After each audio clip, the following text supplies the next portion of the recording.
ایسې څارونکو ستړي مشئ په خیر راغلی.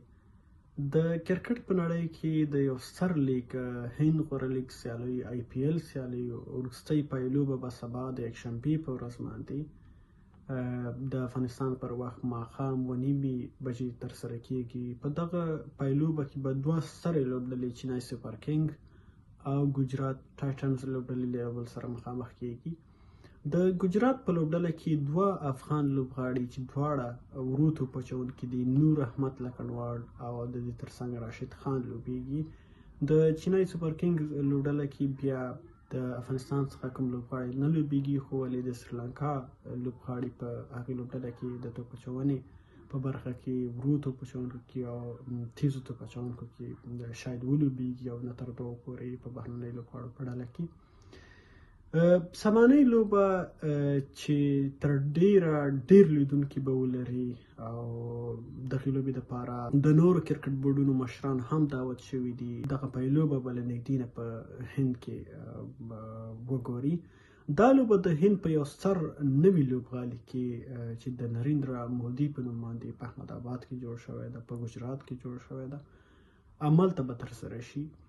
د هند دغه دوه سترې لوبډلې چې یو ګجرات ټایټنز بله چینای سوپر کینګ لوبډله ده د هند غوره لیګ، دواړو لوبډلو اتلولي په تیر کې هم ترلاسه کړې دي. چینای سوپر کینګ د IPL 4 ځلې اتلولي ترلاسه کړې ده او ډېر ځلې دوی پلی آف یا دویم پړاو حتی تر پایلوبې پورې رسېدلی دي.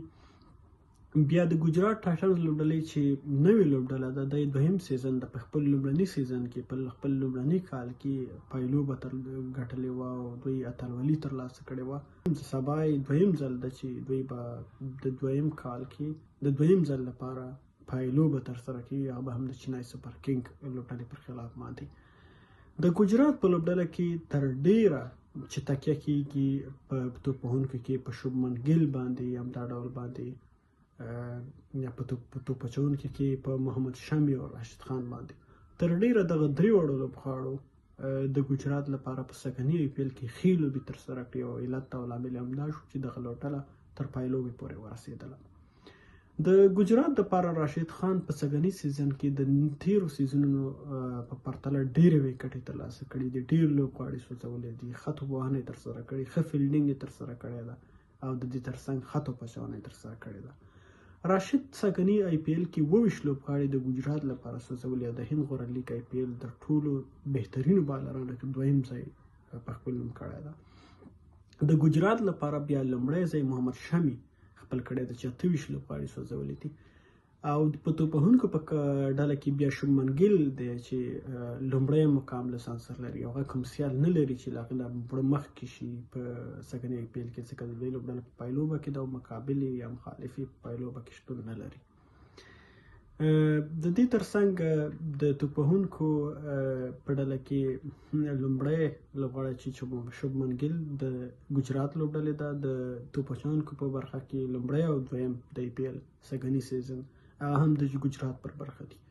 د نور احمد په تړاو باندې د دوی لوبډلې کپټان د دوی روزونکي هم همدا نظر دي چې دوی په لوبډله کې د یو لیګ سپینر کمپوت احساسو تېر کال او همغه دا و چې سږکال د راشد یو بله جوړه نور احمد ته ډېر چانس ورکړ. په زیاتره لوبو کې د یو لوبو حتی په نیمه پایلوبه کې هم لوبې ترسره کړې د ګجرات لپاره، شاید په پایلوبه کې هم ولوبیږي.